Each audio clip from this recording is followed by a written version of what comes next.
Good morning, sir. How can I help you today? Good morning. I'd like to open a savings account. Of course. Do you have your ID and proof of address with you? Yes, here they are. Thank you. Please fill out this form with your personal details.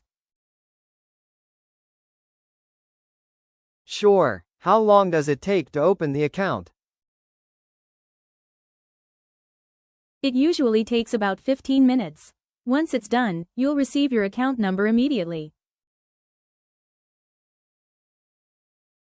Great. Can I also get a debit card?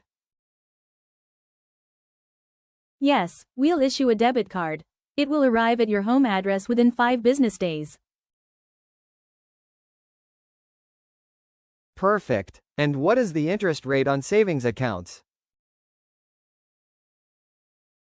Currently, it's 2% per year.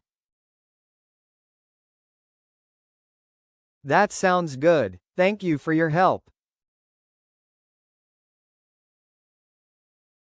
You're welcome. Have a nice day.